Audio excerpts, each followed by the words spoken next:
ਸਤਨਾਮ ਵਾਹਿਗੁਰੂ ਸਾਹਿਬ JIO. ਸੋਰਠ ਮਹੱਲਾ ਪੰਜਵਾ। ਗੁਰਪੂਰੈ ਚਰਨੀ ਲਾਇਆ, ਹਰ ਸੰਗ ਸਹਾਈ ਪਾਇਆ। ਜਹ ਜਾਈਐ ਤਹਾਂ ਸੁਹੇਲੇ, ਕਰ ਕਿਰਪਾ ਪ੍ਰਭ ਮੇਲੇ। ਗੁਰਪੂਰੈ ਚਰਨੀ ਲਾਇਆ, ਹਰ ਸੰਗ ਸਹਾਈ ਪਾਇਆ। ਜਹ ਜਾਈਐ ਤਹਾਂ ਸੁਹੇਲੇ, ਕਰ ਕਿਰਪਾ ਪ੍ਰਭ ਮੇਲੇ। ਹਰ ਗੁਣ ਗਾਵੋ ਸਦਾ ਸੁਭਾਈ, ਮਨ ਚਿੰਦੇ ਸਗਲੇ ਫਲ ਪਾਵੋ।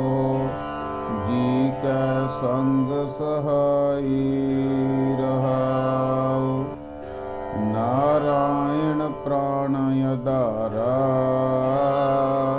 ਹਮ ਸੰਤ ਜਨਾ ਰੇ ਨਾਰਾ, ਪਤਤ ਪੁਨੀਤ ਕਰ ਲੀਨੇ। ਕਰ ਕਿਰਪਾ ਹਰ ਜਸ ਦੀਨੇ, ਪਾਰ ਬ੍ਰਹਮ ਕਰੇ ਪ੍ਰਤਪਾਲਾ। ਸਦ ਜੀ ਸੰਗ ਰਖਵਾਲਾ, ਹਰ ਦਿਨ ਰੈਨ ਕੀਰਤਨ ਗਾਈਐ। ਬਹੁੜ ਨਾ ਜੋਨੀ ਪਾਈਐ, ਜਿਸ ਦੇਵੈ ਪੁਰਖ ਵਿਧਾਤਾ।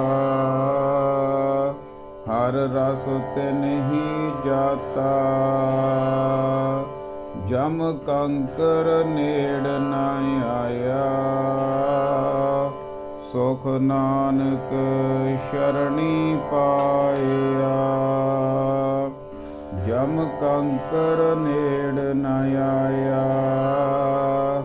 ਸੁਖ ਨਾਨਕ ਸ਼ਰਣੀ ਪਾਇਆ। ਪਰਮ ਸਤਿਕਾਰਯੋਗ ਗੁਰੂ ਰੂਪ ਗੁਰੂ ਪਿਆਰੀ ਸਾਧ ਸੰਗਤ ਜੀਓ। ਆਓ ਮਨਾਂ ਦੀਆਂ ਖਿੰਡੀਆਂ ਹੋਈਆਂ ਬਿਰਤੀਆਂ ਨੂੰ ਕਰੀਏ ਇਕਾਗਰ, ਤੇ ਕਰੀਏ ਰਸਨਾ ਪਵਿੱਤਰ, ਤੇ ਬੋਲੀਏ ਸਾਰੇ ਵਾਹਿਗੁਰੂ ਜੀ ਕਾ ਖਾਲਸਾ, ਵਾਹਿਗੁਰੂ ਜੀ ਕੀ ਫਤਿਹ। ਗੁਰਮੁਖ ਪਿਆਰਿਓ, ਜਿਹੜਾ ਹੁਣੇ ਹੁਣੇ ਆਪਾਂ ਪਵਿੱਤਰ ਸ਼ਬਦ ਸਰਵਣ ਕੀਤਾ, ਇਹ ਸ਼ਬਦ ਧੰਨ ਧੰਨ ਸ੍ਰੀ ਗੁਰੂ ਗ੍ਰੰਥ ਸਾਹਿਬ ਜੀ ਦੇ 623 ਅੰਗ ਉੱਪਰ ਸੁਭਾਇਮਾਨ ਹੈ। ਸਾਨੂੰ ਜੀਵਾਂ ਨੂੰ ਇਸ ਸ਼ਬਦ ਦੇ ਰਾਹੀਂ ਕੀ ਸਮਝਾਇਆ ਜਾ ਰਿਹਾ ਹੈ, ਆਓ ਮਨ ਬਿਰਤੀਆਂ ਬਿਲਕੁਲ ਇਕਾਗਰ ਕਰਕੇ ਸਰਵਣ ਕਰੀਏ ਜੀ। ਸੋਰਠ ਮਹੱਲਾ ਪੰਜਵਾ। ਸੋਰਠ ਰਾਗ ਦੇ ਵਿੱਚ ਪੰਜਵੇਂ ਪਾਤਸ਼ਾਹ ਜੀ ਧੰਨ ਧੰਨ ਸ੍ਰੀ ਗੁਰੂ ਅਰਜਨ ਦੇਵ ਜੀ ਸੱਚੇ ਪਾਤਸ਼ਾਹ, ਸ਼ਹੀਦਾਂ ਦੇ ਸਰਤਾਜ, ਬਾਣੀ ਦੇ ਬੋਹਤ, ਸ਼ਾਂਤੀ ਦੇ ਪੁੰਜ ਫੁਰਮਾਨ ਕਰ ਰਹੇ ਹਨ। ਗੁਰਪੂਰੈ ਚਰਨੀ ਲਾਇਆ। ਪੂਰੇ ਗੁਰੂ ਧੰਨ ਸ੍ਰੀ ਗੁਰੂ ਗ੍ਰੰਥ ਸਾਹਿਬ ਜੀ ਸੱਚੇ ਪਾਤਸ਼ਾਹ, ਜਿਹੜੇ ਸਾਨੂੰ ਨਾਮ ਦੀ ਦਾਤ ਬਖਸ਼ਦੇ ਹਨ, ਆਤਮਿਕ ਗਿਆਨ ਦੀ ਦਾਤ ਬਖਸ਼ਦੇ ਹਨ, ਜਿਨ੍ਹਾਂ ਦੇ ਚਰਨਾਂ ਨਾਲ ਜੁੜ ਕੇ ਮਨੁੱਖ ਭਵਜਲ ਪਾਰ ਕਰ ਜਾਂਦਾ ਹੈ। ਉਹ ਗੁਰੂ ਦੇ ਚਰਨਾਂ ਦੇ ਨਾਲ ਲੱਗਣਾ ਬਹੁਤ ਜ਼ਰੂਰੀ ਹੈ ਭਾਈ। ਅੱਗੇ ਇਹ ਸਿੱਖ ਧਰਮ ਦੇ ਵਿੱਚ 10-11 ਸਾਲ ਦੇ ਜਦੋਂ ਬੱਚੇ ਹੋ ਜਾਂਦੇ ਸੀ ਤਾਂ ਇੱਕ ਇਹ ਰੀਤ ਸੀ, ਇੱਕ ਰਿਵਾਜ ਸੀ ਵੀ ਗੁਰੂ ਦੇ ਚਰਨੀ ਲਾਇਆ ਜਾਂਦਾ ਸੀ ਬੱਚਿਆਂ ਨੂੰ। ਸਤਿਗੁਰੂ ਸੱਚੇ ਪਾਤਸ਼ਾਹ ਜੀ ਇੱਥੇ ਸਮਝਾ ਰਹੇ ਹਨ, ਪੂਰੇ ਗੁਰਾਂ ਦੇ ਚਰਨੀ ਲਾਇਆ। ਪੂਰੇ ਗੁਰਾਂ ਨੇ ਸਾਨੂੰ ਫਿਰਦਿਆਂ ਤੁਰਦਿਆਂ ਨੂੰ, ਡਿੱਗਦਿਆਂ ਢਹਿੰਦਿਆਂ ਨੂੰ, ਦੁਨੀਆ ਦੇ ਵਿੱਚ ਭਵਜਲ ਦੇ ਵਿੱਚ ਰੁੜੇ ਜਾਂਦਿਆਂ ਨੂੰ, ਧੱਕੇ ਖਾਂਦਿਆਂ ਨੂੰ ਧੰਨ ਸ੍ਰੀ ਗੁਰੂ ਗ੍ਰੰਥ ਸਾਹਿਬ ਸੱਚੇ ਪਾਤਸ਼ਾਹ ਜੀ ਨੇ ਆਪਣੇ ਚਰਨਾਂ ਦੇ ਨਾਲ ਲਾ ਲਿਆ ਭਾਈ। ਹਰ ਸੰਗ ਸਹਾਈ ਪਾਇਆ। ਜਦੋਂ ਗੁਰੂ ਦੇ ਚਰਨ ਪਕੜੇ, ਗੁਰੂ ਦੇ ਚਰਨ ਕੀ ਹੈ? ਗੁਰੂ ਦੇ ਉਪਦੇਸ਼, ਗੁਰੂ ਦੇ ਗਿਆਨਮਈ ਵਚਨ। ਜਦੋਂ ਮੈਂ ਉਰਲਾ ਪਰਲਾ ਸਾਰਾ ਛੱਡ ਕੇ, ਕਰਮ ਕਾਂਡਾਂ ਨੂੰ ਛੱਡ ਕੇ ਗੁਰੂ ਦੇ ਚਰਨ ਪਕੜੇ, ਗੁਰੂ ਦੇ ਉਪਦੇਸ਼ ਲੈਣ ਲੱਗਿਆ, ਤਾਂ ਮੈਨੂੰ ਪਤਾ ਲੱਗਿਆ ਕਿ ਉਹ ਪ੍ਰਮਾਤਮਾ ਅਕਾਲ ਪੁਰਖ ਵਾਹਿਗੁਰੂ ਜੀ ਤੋਂ ਮੇਰੀ ਸੁਰਤ ਟੁੱਟੀ ਹੋਈ ਆ, ਮੇਰੀ ਆਤਮਾ ਤੇ ਪ੍ਰਮਾਤਮਾ ਦਾ ਵਿਛੋੜਾ ਪਿਆ ਹੋਇਆ। ਉਹ ਤਾਂ ਕਾਰਜ ਮੇਰੇ ਅੰਦਰ ਹੀ ਆ ਤੇ ਅੰਦਰ ਹੀ ਹੋਣ ਵਾਲਾ। ਗੁਰੂ ਦੇ ਰਾਹੀਂ, ਗੁਰਪ੍ਰਸਾਦ ਦੇ ਰਾਹੀਂ ਫਿਰ ਮੈਂ ਟਿਕ ਗਿਆ, ਗੁਰੂ ਦੇ ਬਚਨ ਸਰਵਣ ਕਰਨ ਲੱਗ ਗਿਆ ਤੇ ਹਰ ਸੰਗ ਸਹਾਈ ਪਾਇਆ। ਤੇ ਗੁਰੂ ਦੀ ਕਿਰਪਾ ਦੇ ਨਾਲ ਉਹ ਪ੍ਰਮਾਤਮਾ ਵਾਹਿਗੁਰੂ ਮੈਂ ਆਪਦੇ ਨਾਲ ਹੀ ਦੇਖ ਲਿਆ, ਅੰਦਰੋਂ ਹੀ ਪ੍ਰਾਪਤੀ ਹੋ ਗਈ। ਭਾਈ ਗੁਰੂ ਨੇ ਕਿਰਪਾ ਕਰ ਦਿੱਤੀ। ਜਹ ਜਾਈਐ ਤਹਾਂ ਸੁਹੇਲੇ। ਜਿਹੜੇ ਗੁਰਮੁਖ ਪਿਆਰਿਆਂ ਦਾ ਭਾਈ ਇਹ ਅੰਦਰਲਾ ਕਾਰਜ ਹੋ ਜਾਂਦਾ, ਆਤਮਾ ਤੇ ਪ੍ਰਮਾਤਮਾ ਦਾ ਮਿਲਾਪ ਹੋ ਜਾਂਦਾ, ਜਿਨ੍ਹਾਂ ਨੂੰ ਅੰਦਰੋਂ ਪ੍ਰਮਾਤਮਾ ਦੀ ਪ੍ਰਾਪਤੀ ਹੋ ਜਾਂਦੀ ਹੈ, ਉਹ ਜਿੱਥੇ ਵੀ ਜਾਂਦੇ ਆ, ਜਿੱਥੇ ਵੀ ਜਾਣਗੇ, ਜਗਿਆ ਹੋਇਆ ਦੀਵਾ ਜਿੱਥੇ ਵੀ ਜਾਊਗਾ ਉਹ ਚਾਨਣ ਕਰੇਗਾ ਭਾਈ, ਸੁਹੇਲਾ ਹੋਵੇਗਾ। ਕਿਉਂਕਿ ਜਿਹਦਾ ਕਾਰਜ ਹੋ ਗਿਆ ਨਾ, ਉਦੋਂ ਬਾਅਦ ਦਾ ਜਿਹੜਾ ਜੀਵਨ ਆ ਸਤਿਗੁਰ ਕੇ ਜਨਮ ਹੈ, ਗਗਨ ਮਟਾਇਆ ਵਾਲਾ ਸੋਹਣਾ ਜੀਵਨ ਪ੍ਰਾਪਤ ਹੋ ਜਾਂਦਾ ਭਾਈ। ਜਿੱਥੇ ਵੀ ਉਹ ਕਾਰਜ ਅੰਦਰੋਂ ਜਿਹੜੇ ਜੁੜੇ ਹੋਏ ਆ, ਉਹ ਜਿੱਥੇ ਵੀ ਜਾਂਦੇ ਆ ਉੱਥੇ ਹੀ ਸੁਹੇਲੇ ਆ ਭਾਈ। ਕਰ ਕਿਰਪਾ ਪ੍ਰਭ ਮੇਲੇ। ਕਿਵੇਂ ਸੁਹੇਲੇ ਹੋਏ ਭਾਈ? ਕਿਵੇਂ ਆਨੰਦ ਬਣਿਆ ਅੰਦਰੋਂ, ਕਿਵੇਂ ਸਵਾਦ ਆਇਆ, ਕਿਵੇਂ ਮਿਲਾਪ ਹੋਇਆ? ਕਰ ਕਿਰਪਾ ਪ੍ਰਭ ਮੇਲੇ। ਪਰਮਾਤਮਾ ਦੀ ਕਿਰਪਾ ਦੀ ਨਿਸ਼ਾਨੀ ਇਹ ਆ ਭਾਈ, ਮਨੁੱਖ ਗੁਰੂ ਨਾਲ ਜੁੜ ਜਾਂਦਾ। ਗੁਰੂ ਦੇ ਰਾਹੀਂ ਪਰਮਾਤਮਾ ਆਪਣੇ ਨਾਲ ਜੋੜਦੇ ਆ। ਜਿੰਨਾ ਚਿਰ ਗੁਰੂ ਨਾਲ ਨਾ ਜੁੜੀਏ ਉਨਾ ਚਿਰ ਪਰਮਾਤਮਾ ਨਾਲ ਨਹੀਂ ਜੋੜ ਸਕਦੇ। ਪਰਮਾਤਮਾ ਨੇ ਕਿਰਪਾ ਕਰਕੇ ਪੂਰੇ ਗੁਰੂ ਦੇ ਰਾਹੀਂ ਆਪਣੇ ਨਾਲ ਮਿਲਾ ਲਿਆ। ਇਸ ਕਰਕੇ ਮੈਂ ਅੰਦਰੋਂ ਸੁਹੇਲਾ ਹੋ ਗਿਆ, ਅੰਦਰੋਂ ਸ਼ਾਂਤੀ ਆ ਗਈ, ਤਪਤ ਕੜਾਹਾ ਬੁਝ ਗਿਆ, ਗੁਰਸੀਤਲ ਨਾਮ ਦਿਓ। ਹਰ ਗੁਣ ਗਾਵੋ ਸਦਾ ਸੋ ਭਾਈ। ਇਸ ਕਰਕੇ ਭਾਈ ਉਹ ਪਰਮਾਤਮਾ ਅਕਾਲ ਪੁਰਖ ਵਾਹਿਗੁਰੂ ਅੱਲਾ ਬੀਠਲ ਗੌਡ ਜੋ ਸਭ ਦਾ ਮਾਲਕ ਹੈ, ਸਭ ਨੂੰ ਦਾਤਾ ਦੇਣ ਵਾਲਾ ਹੈ, ਸਭ ਦੀ ਪਾਲਣਾ ਕਰਨ ਵਾਲਾ ਹੈ, ਉਸੇ ਪ੍ਰਮਾਤਮਾ ਦੇ ਵਿੱਚੋਂ ਰੂਹਾਂ ਨਿਕਲਦੀਆਂ, ਉਸੇ ਪ੍ਰਮਾਤਮਾ ਦੇ ਵਿੱਚ ਸਮਾ ਜਾਂਦੀਆਂ ਹਨ। ਉਹ ਸਾਰਾ ਕੁਝ ਉਸੇ ਦਾ ਇੱਕ ਦਾ ਹੀ ਖੇਲ ਪਸਾਰਾ ਹੈ। ਉਹ ਪ੍ਰਮਾਤਮਾ ਦੇ ਗੁਣਾਂ ਨੂੰ ਗਾਉਣਾ ਭਾਈ। ਹਰ ਗੁਣ ਗਾਵੋ ਸਦਾ ਸੋ ਭਾਈ। ਇਸ ਕਰਕੇ ਸਦਾ ਉਹ ਪ੍ਰਮਾਤਮਾ ਵਾਹਿਗੁਰੂ ਦੇ ਗੁਣ ਗਾਉਂਦੇ ਰਹੋ ਗੁਰਮੁਖ ਪਿਆਰਿਓ। ਮਨ ਚਿੰਦੇ ਸਗਲੇ ਫਲ ਪਾਵੋ, ਜੀ ਕੈ ਸੰਗ ਸਹਾਈ ਰਹਾਉ। ਉਹ ਪ੍ਰਮਾਤਮਾ ਦੇ ਗੁਣ ਗਾਉਣ ਦਾ ਕੀ ਫਾਇਦਾ ਹੋਵੇਗਾ? ਮਨ ਚਿੰਦੇ, ਜਿਹੜੇ ਮਨ ਨੂੰ ਚਾਹੀਦੇ ਆ, ਜਿਹੜੇ ਮਨ ਚਾਹੁੰਦਾ, ਸਗਲੇ ਫਲ ਪਾਵੋ, ਸਾਰੇ ਫਲਾਂ ਨੂੰ ਪ੍ਰਾਪਤ ਕਰ ਸਕਦਾ ਜੀਵ। ਸਭ ਤੋਂ ਵੱਡਾ ਫਲ ਕੀ ਹੈ? ਮਿਲਾਪ, ਜੁੜ ਜਾਣਾ, ਜੋਗ ਹੋ ਜਾਣਾ, ਤੇ ਵਿਛੋੜਾ ਸਭ ਤੋਂ ਵੱਡਾ ਜਿਹੜਾ ਦੁੱਖ ਆ। ਇਸ ਕਰਕੇ ਜੀ ਕੈ ਸੰਗ ਸਹਾਈ, ਇਹ ਜਿਹੜਾ ਫਲ ਆ ਜੀ ਦਾ ਸੰਗ ਸਹਾਇਤਾ ਕਰਨ ਵਾਲਾ ਗਿਆਨ ਰੂਪੀ ਫਲ ਜਦੋਂ ਗੁਰੂ ਤੋਂ ਪ੍ਰਾਪਤ ਹੁੰਦਾ, ਲਾਈਟ ਪ੍ਰਾਪਤ ਹੁੰਦੀ ਹੈ, ਰੋਸ਼ਨੀ ਪ੍ਰਾਪਤ ਹੁੰਦੀ ਹੈ, ਉਸ ਗਿਆਨ ਦੇ ਰਾਹੀਂ ਮਨ ਚਿੰਦੇ, ਜਿਹੜੇ ਮਨ ਨੂੰ ਚਾਹੀਦੇ ਆ, ਉਹ ਫਲ ਪ੍ਰਾਪਤ ਕਰ ਲੈਂਦਾ। ਪਰਮਾਤਮਾ ਵਾਹਿਗੁਰੂ ਦੀ ਪ੍ਰਾਪਤੀ ਵੱਲ ਨੂੰ ਮਨੁੱਖ ਚੱਲ ਪੈਂਦਾ ਹੈ ਜੀ ਰਹਾਓ। ਨਾਰਾਇਣ ਪ੍ਰਾਣ ਆਧਾਰਾ। ਨਾਰਾਇਣ ਪ੍ਰਮਾਤਮਾ ਅਕਾਲ ਪੁਰਖ ਵਾਹਿਗੁਰੂ ਸਾਡੇ ਪ੍ਰਾਣਾਂ ਦਾ ਆਧਾਰ, ਪ੍ਰਾਣਾਂ ਦਾ ਆਸਰਾ, ਪ੍ਰਾਣਾਂ ਨੂੰ ਚਲਾਉਣ ਵਾਲਾ ਉਹੀ ਹੈ ਭਾਈ। ਇੱਕ ਸਵਾਸ ਹੁੰਦੇ ਆ ਗੁਰਮੁਖ ਪਿਆਰਿਓ, ਇੱਕ ਹੁੰਦੇ ਆ ਪ੍ਰਾਣ।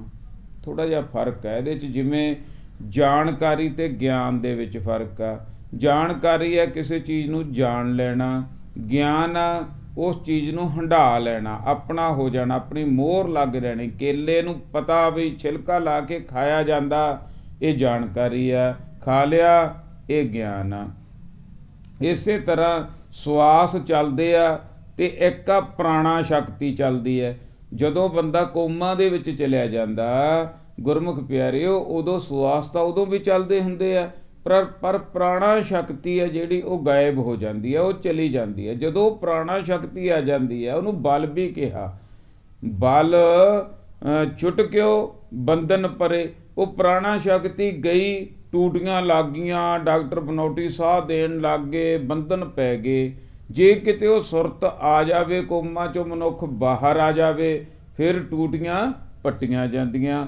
ਬਲ ਹੋਇਓ ਬੰਧਨ ਛੁੱਟੇ, ਉਹ ਪ੍ਰਾਣਾਂ ਦਾ ਬਲ ਆ ਗਿਆ, ਅੰਦਰ ਤਾਕਤ ਆ ਗਈ। ਇਹ ਪ੍ਰਾਣਾਂ ਦਾ ਆਧਾਰ ਆ ਨਾਮ, ਨਾਮ ਦੇ ਆਧਾਰ ਤੇ ਪ੍ਰਾਣ ਚੱਲਦੇ ਆ। ਆਤਮਿਕ ਗਿਆਨ ਦੇ ਆਧਾਰ ਤੇ ਭਾਈ ਉਹ ਪ੍ਰਮਾਤਮਾ ਅਕਾਲ ਪੁਰਖ ਵਾਹਿਗੁਰੂ ਪ੍ਰਾਣ ਦੇ ਕੇ ਹੀ ਸਾਨੂੰ ਜੀਵਤ ਰੱਖ ਰਿਹਾ। ਇਸ ਕਰਕੇ ਉਹ ਪ੍ਰਮਾਤਮਾ ਅਕਾਲ ਪੁਰਖ ਵਾਹਿਗੁਰੂ ਦੇ ਨਾਲ ਸਾਨੂੰ ਜੁੜਨਾ ਜ਼ਰੂਰੀ ਹੈ ਭਾਈ, ਜੋ ਸਾਡੇ ਪ੍ਰਾਣਾਂ ਦਾ ਆਧਾਰ ਆ, ਜੋ ਸਾਡਾ ਆਸਰਾ, ਜਿਹੜਾ ਸਾਨੂੰ ਸਵਾਸ ਦੇਣ ਵਾਲਾ। ਮਨੁੱਖ ਨਹੀਂ ਸਵਾਸ ਲੈਂਦਾ, ਨਹੀਂ ਤਾਂ ਲੈਣੋਂ ਹਟੇ ਹੀ ਨਾ। ਉਹ ਪ੍ਰਮਾਤਮਾ ਸਵਾਸ ਦੇਣ ਵਾਲਾ, ਪ੍ਰਾਣ ਦੇਣ ਵਾਲਾ, ਸਰੀਰ ਨੂੰ ਬਣਾਉਣ ਵਾਲਾ, ਸਾਡਾ ਖਾਣਾ ਹਜਮ ਕਰਨ ਵਾਲਾ, ਸਾਡੀ ਹਾਰਟ ਬੀਟ ਚਲਾਉਣ ਵਾਲਾ, ਉਹ ਪ੍ਰਮਾਤਮਾ ਦੇ ਗੁਣਾਂ ਨੂੰ ਗਾਉਣਾ ਭਾਈ।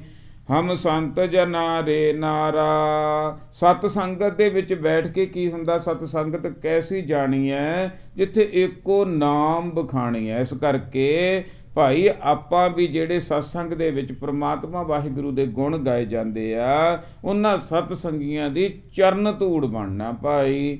ਤੇ ਫਿਰ ਕੀ ਹੋਵੇਗਾ? ਜਦੋਂ ਅਸੀਂ ਨਿਮਰਤਾ ਦੇ ਨਾਲ, ਜਿੱਥੇ ਪ੍ਰਭੂ ਦੇ ਗੁਣ ਗਾਏ ਜਾਂਦੇ ਆ, ਪ੍ਰਮਾਤਮਾ ਦੀ ਗੱਲ ਹੁੰਦੀ ਹੈ, ਜਿੱਥੇ ਗੁਰਬਾਣੀ ਦੀ ਗੱਲ ਹੁੰਦੀ ਹੈ। ਕਿਉਂਕਿ ਗੱਲ ਕੀ ਹੈ ਭਾਈ?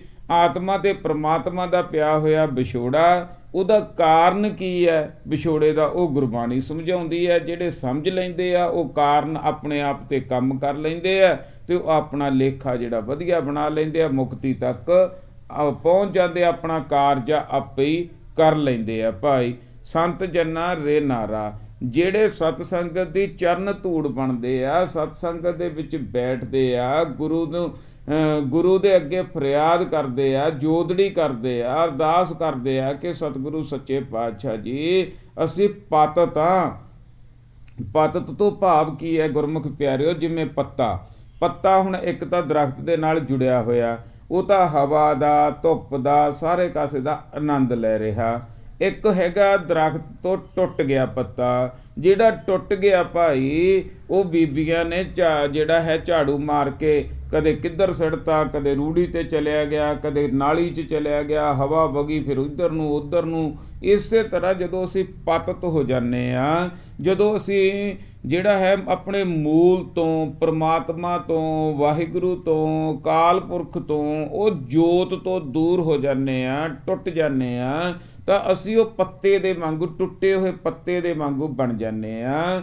ਜਿਹਨੂੰ ਜਿਹੜਾ ਵੀ ਮਰਜ਼ੀ ਮਾੜੀ ਜੀ ਹਵਾ ਆਉਂਦੀ, ਕਾਮ ਕ੍ਰੋਧ ਲੋਭ ਮੋਹ ਹੰਕਾਰ ਨਿੰਦਿਆ ਚੁਗਲੀ, ਐਸੀਆਂ ਹਵਾਵਾਂ ਵਗਦੀਆਂ, ਕਦੇ ਉੱਧਰ ਨੂੰ ਕਦੇ ਉੱਧਰ ਨੂੰ, ਸਾਰੀ ਉਮਰ ਇਸੇ ਤਰ੍ਹਾਂ ਮਨੁੱਖ ਦੀ ਲੰਘ ਜਾਂਦੀ ਹੈ। ਪਰ ਜਿਹੜਾ ਗੁਰੂ ਨਾਲ ਜੁੜ ਜਾਂਦਾ ਭਾਈ, ਉਹ ਪ੍ਰਮਾਤਮਾ ਨਾਲ ਜੁੜ ਜਾਂਦਾ। ਮਨ ਤੂੰ ਜੋਤ ਸਰੂਪ ਹੈ, ਆਪਣਾ ਮੂਲ ਪਛਾਣ, ਮਨ ਹਰਜੀ ਤੇਰੇ ਨਾਲ ਹੈ, ਗੁਰਮਤੀ ਰੰਗ ਮਾਣ। ਤੇ ਜਿਹੜੇ ਗੁਰੂ ਨਾਲ ਜੁੜ ਜਾਂਦੇ ਆ, ਉਹ ਪਤਿਤ ਤੋਂ ਪਨੀਤ ਹੋ ਜਾਂਦੇ ਆ, ਟੁੱਟੇ ਤੋਂ ਜੁੜ ਜਾਂਦੇ ਆ, ਮਾੜੇ ਤੋਂ ਚੰਗੇ ਹੋ ਜਾਂਦੇ ਆ, ਮਨਮੁਖ ਤੋਂ ਗੁਰਮੁਖ ਬਣ ਜਾਂਦੇ ਹਨ। ਮੇਰੇ ਗੁਰੂ ਦੀ ਗੁਰਬਾਣੀ ਦੀ ਇਹ ਕਲਾ ਭਾਈ, ਪਤਤ ਪੁਨੀਤ ਕਰ ਲੀਨੇ। ਜੇ ਕੋਈ ਪਤਤ ਵੀ ਟੁੱਟਿਆ ਹੋਇਆ ਵੀ ਗੁਰੂ ਦੇ ਨਾਲ ਧਿਆਨ ਦੇ ਨਾਲ ਜੁੜਦਾ, ਗੁਰੂ ਦੇ ਬਚਨਾਂ ਨੂੰ ਸੁਣਦਾ ਸਮਝਦਾ ਤੇ ਕਮਾਉਂਦਾ, ਆਪਣੇ ਆਪ ਤੇ ਲਾਗੂ ਕਰਦਾ, ਸੁਣਿਆ ਮੰਨਿਆ ਮਨ ਕੀਤਾ ਭਾਉ ਅੰਤਰਗਤ ਤੀਰਥ ਮਲ ਨਹਾਉ ਵਾਲਾ ਕਾਰਜ ਕਰ ਲੈਂਦਾ ਭਾਈ,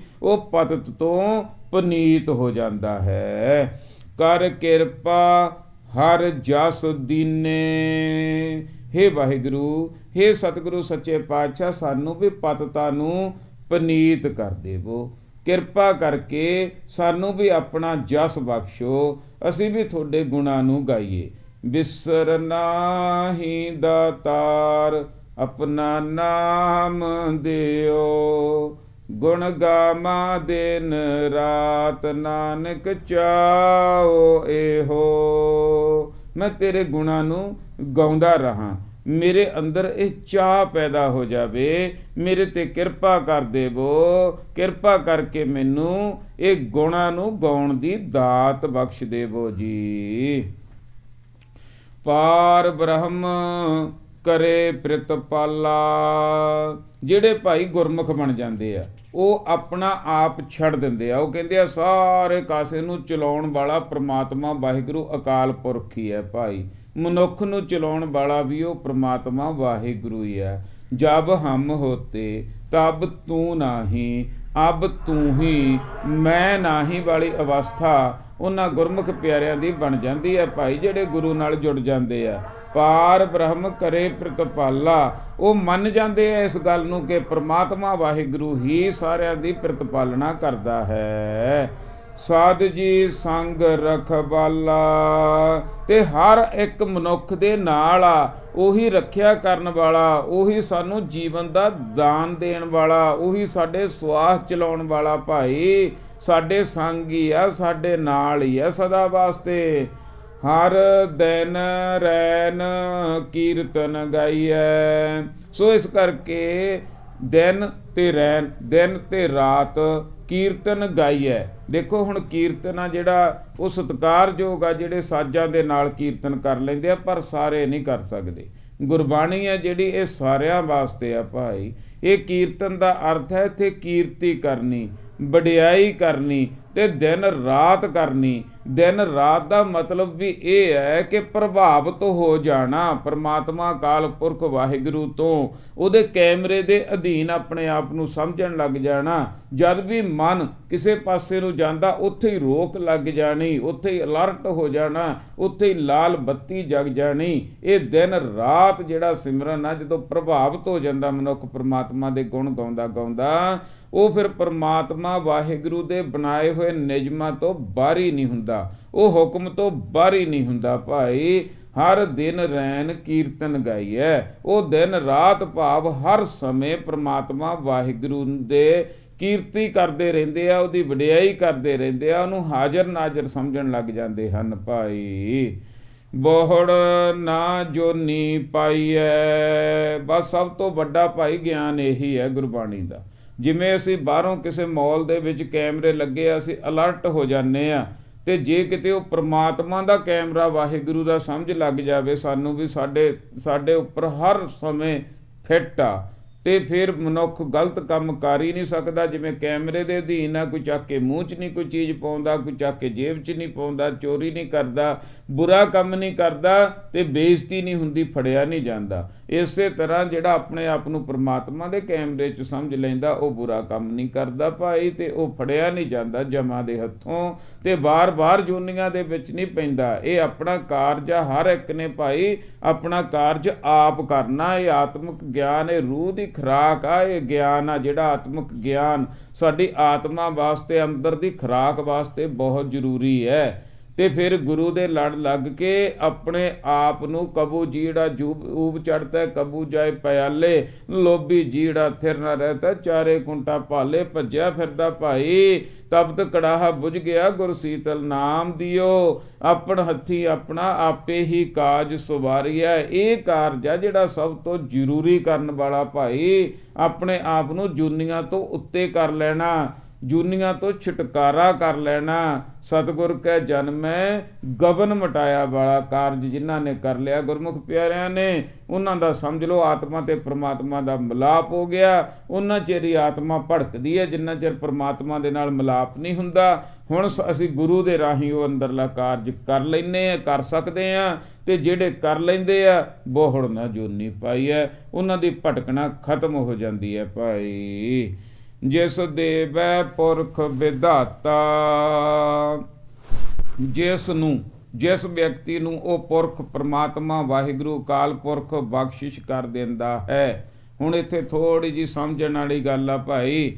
ਪੰਜਾਂ ਖੰਡਾਂ ਦਾ ਜ਼ਿਕਰ ਸਾਨੂੰ ਸਮਝਾਇਆ ਗਿਆ ਸ੍ਰੀ ਜਪਜੀ ਸਾਹਿਬ ਜੀ ਦੇ ਵਿੱਚ।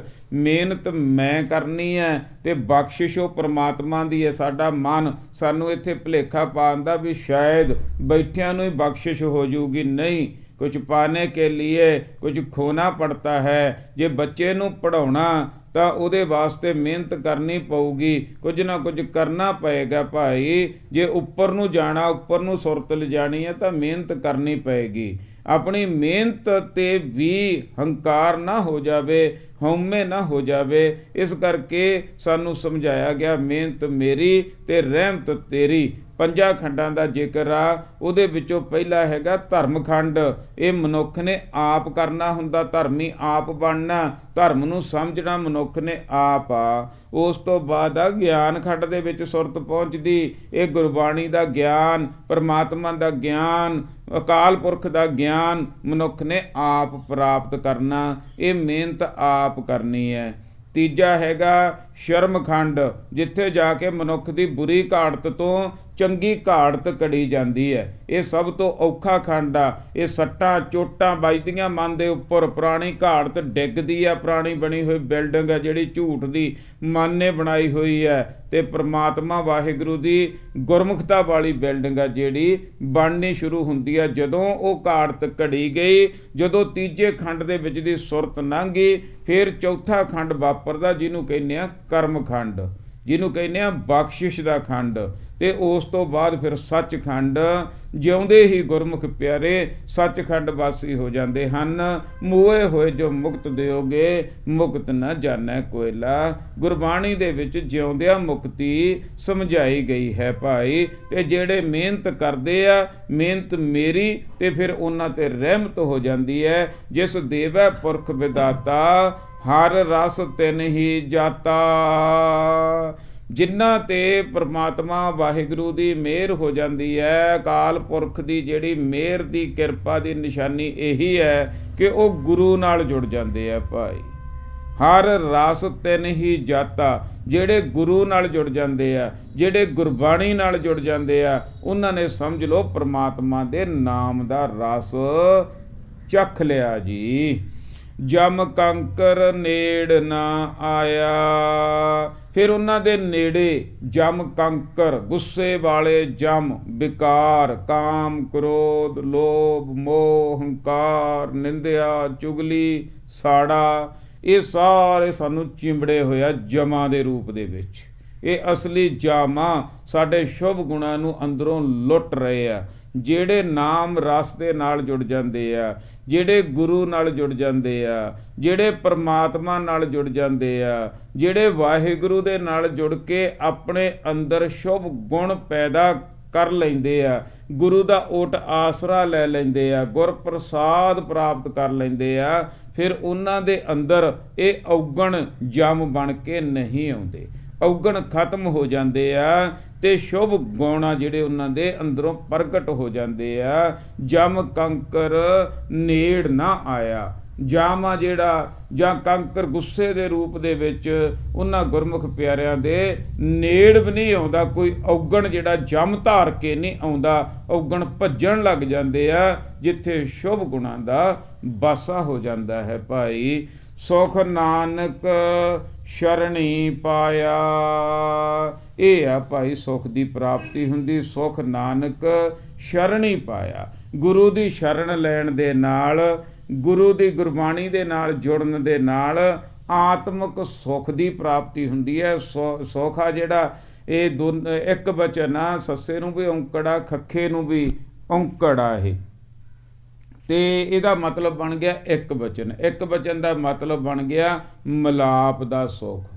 ਭਾਵ ਅਰਥ ਸਾਰਾ ਬਣ ਗਿਆ, ਜਿਹੜੇ ਗੁਰੂ ਨਾਲ ਜੁੜ ਜਾਂਦੇ ਆ ਉਹਨਾਂ ਦਾ ਮਿਲਾਪ ਹੋ ਜਾਂਦਾ ਆਤਮਾ ਤੇ ਪ੍ਰਮਾਤਮਾ ਦਾ, ਉਹਨਾਂ ਨੂੰ ਆਤਮਿਕ ਸੁੱਖ ਦੀ ਪ੍ਰਾਪਤੀ ਹੋ ਜਾਂਦੀ ਹੈ। ਜਿਨ੍ਹਾਂ ਨੂੰ ਆਤਮਿਕ ਸੁੱਖ ਦੀ ਪ੍ਰਾਪਤੀ ਹੋ ਜਾਂਦੀ ਹੈ ਫਿਰ ਉਹ ਦੁਨੀਆ ਨੂੰ ਵੀ ਜਿਹੜਾ ਹੈ ਚੰਗਾ ਸਮਝਣ ਲੱਗ ਜਾਂਦੇ ਆ। ਕਣ ਕਣ ਦੇ ਵਿੱਚੋਂ ਪ੍ਰਮਾਤਮਾ ਵਾਹਿਗੁਰੂ ਦਿਸਣ ਲੱਗ ਜਾਂਦੇ ਆ। ਫਿਰ ਉਹ ਕਹਿੰਦੇ ਆ ਵੀ ਇਹ ਜਗ ਸੱਚੇ ਕੀ ਹੈ ਕੋਠਰੀ, ਸੱਚੇ ਕਾ ਵਿੱਚ ਵਾਸ। ਫਿਰ ਉਹ ਸੰਸਾਰ ਦੇ ਵਿੱਚ ਪਰ ਉਪਕਾਰ ਦੇ ਕੰਮ ਕਰਦੇ ਆ, ਚੰਗੇ ਕੰਮ ਕਰਦੇ ਆ, ਜਿਹੜੇ ਅੰਦਰੋਂ ਪ੍ਰਮਾਤਮਾ ਨਾਲ ਵਾਹਿਗੁਰੂ ਨਾਲ ਜੁੜ ਜਾਂਦੇ ਆ। ਉਹ ਇੱਕ ਆਨੰਦਿਤ ਜੀਵਨ ਪ੍ਰਾਪਤ ਕਰਕੇ ਜਾਂਦੇ ਆ। ਸਮਝ ਲਓ ਸਾਰੇ ਜਿਹੜਾ ਸ਼ਬਦ ਦਾ ਭਾਵ ਇਹੀ ਬਣ ਗਿਆ, ਜੇ ਤਾਂ ਭਾਈ ਗੁਰੂ ਨਾਲ ਜੁੜ ਜਾਾਂਗੇ ਫਿਰ ਤਾਂ ਸਾਡਾ ਵਿਛੋੜਾ ਖਤਮ ਹੋ ਜੂ, ਆਤਮਾ ਤੇ ਪ੍ਰਮਾਤਮਾ ਦਾ ਮਿਲਾਪ ਹੋ ਜੂ। ਸਤਿਗੁਰ ਕੈ ਜਨਮੈ ਗਬਨ ਮਟਾਇਆ, ਨਵਾਂ ਜਨਮ ਪ੍ਰਾਪਤ ਹੋ ਜੂ, ਆਵਾਗੌਣ ਖਤਮ ਹੋ ਜੂ। ਜੇ ਗੁਰੂ ਦੇ ਨਾਲ ਨਾ ਜੁੜੇ ਫਿਰ ਇਹ ਸਾਰਾ ਕੁਛ ਇਸੇ ਤਰ੍ਹਾਂ ਹੀ ਹੁੰਦਾ ਰਹੇਗਾ। ਮਨੁੱਖ ਜਨਮ ਦਾ ਮਰਦਾ ਰਹੇਗਾ ਤੇ ਇਹ ਸੰਸਾਰ ਦੇ ਵਿੱਚ ਵੀ ਆਤਮਿਕ ਸੁੱਖ ਦੀ ਪ੍ਰਾਪਤੀ ਨਹੀਂ ਕਰ ਸਕੇਗਾ, ਕਿਉਂਕਿ ਗੁਰੂ ਦੇ ਗਿਆਨ ਤੋਂ ਬਿਨਾਂ, ਨਾਮ ਤੋਂ ਬਿਨਾਂ ਮਨੁੱਖ ਦੇ ਅੰਦਰ ਵਿਸ਼ੇ ਵਿਕਾਰਾਂ ਦਾ ਜਿਹੜਾ ਕੜਾਹਾ ਉਹ ਬਲ ਰਿਹਾ ਹੁੰਦਾ ਤੇ ਗੁਰੂ ਤੋਂ ਨਾਮ ਦਾ ਕਿਣਕਾ ਜਿਹੜੇ ਪ੍ਰਾਪਤ ਕਰ ਲੈਂਦੇ ਆ ਉਹ ਬੁੱਝ ਜਾਂਦਾ। ਉਹਨਾਂ ਦੇ ਅੰਦਰੋਂ ਤਪਤ ਕੜਾਹਾ ਬੁਝ ਗਿਆ, ਗੁਰ ਸੀਤਲ ਨਾਮ ਦਿਓ। ਸੋ ਗੁਰੂ ਦੇ ਨਾਲ ਜੁੜਨਾ ਬਹੁਤ ਜ਼ਰੂਰੀ ਹੈ, ਗੁਰਬਾਣੀ ਦੇ ਨਾਲ ਜੁੜਨਾ ਬਹੁਤ ਜ਼ਰੂਰੀ ਹੈ, ਆਤਮਿਕ ਗਿਆਨ ਪ੍ਰਾਪਤ ਕਰਨਾ ਬਹੁਤ ਜ਼ਰੂਰੀ ਹੈ। ਸੋ ਗੁਰਮੁਖ ਪਿਆਰਿਓ, ਹੱਥ ਜੋੜ ਕੇ ਬੇਨਤੀ ਹੈ, ਆਪ ਵੀ ਗੁਰਬਾਣੀ ਦੇ ਨਾਲ ਜੁੜੋ ਤੇ ਆਪਣੇ ਬੱਚਿਆਂ ਨੂੰ ਵੀ ਗੁਰਬਾਣੀ ਦੇ ਨਾਲ ਜੋੜੋ ਤਾਂ ਕਿ ਸਾਨੂੰ ਆਤਮਿਕ ਸੁੱਖ ਦੀ ਪ੍ਰਾਪਤੀ ਹੋ ਜਾਵੇ। ਕੋਈ ਨਹੀਂ ਦੁਖੀ ਹੋਣਾ ਚਾਹੁੰਦਾ, ਸਾਰੇ ਚਾਹੁੰਦੇ ਆ ਕਿ ਅਸੀਂ ਸੁਖੀ ਹੋਈਏ। ਆਓ ਪੂਰੇ ਗੁਰਾਂ ਦੇ ਚਰਨ ਪਕੜੀਏ, ਗੁਰੂ ਦੇ ਚਰਨੀ ਲੱਗੀਏ ਤੇ ਪੂਰਾ ਸੁੱਖ ਆ ਜਿਹੜਾ ਆਤਮਿਕ ਉਹ ਪ੍ਰਾਪਤ ਕਰੀਏ। ਆਓ ਇੱਕ ਵਾਰੀ ਫੇਰ ਸ਼ਬਦ ਨੂੰ ਸਰਵਣ ਕਰੀਏ ਜੀ। ਸੋਰਠ ਮਹੱਲਾ ਪੰਜਵਾ, ਗੁਰਪੂਰੈ ਚਰਨੀ ਲਾਇਆ, ਹਰ ਸੰਗ ਸਹਾਈ ਪਾਇਆ। ਜਹ ਜਾਈਐ ਤਹਾ ਸੁਹੇਲੇ, ਕਰ ਕਿਰਪਾ ਪ੍ਰਭ ਮੇਲੇ।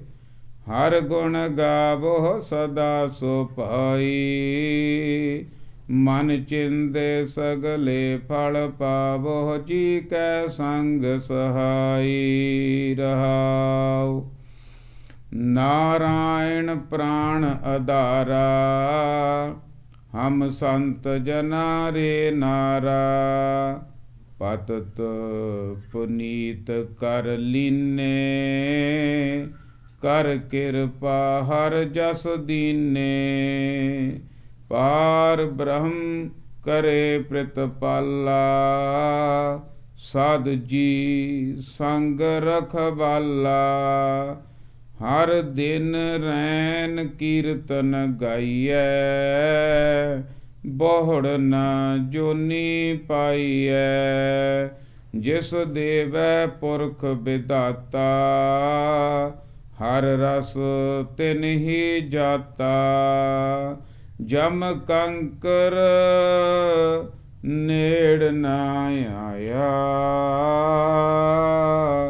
ਸੁਖ ਨਾਨਕ ਸ਼ਰਣੀ ਪਾਇਆ। ਹੋਈਆਂ ਭੁੱਲਾਂ, ਗਲਤੀਆਂ, ਕਮੀਆਂ ਦੀ ਮਾਫੀ ਬਖਸ਼ਣਾ ਜੀ। ਆਓ ਗੱਜ ਕੇ ਫਤਿਹ ਬੁਲਾਈਏ। ਵਾਹਿਗੁਰੂ ਜੀ ਕਾ ਖਾਲਸਾ, ਵਾਹਿਗੁਰੂ ਜੀ ਕੀ ਫਤਿਹ।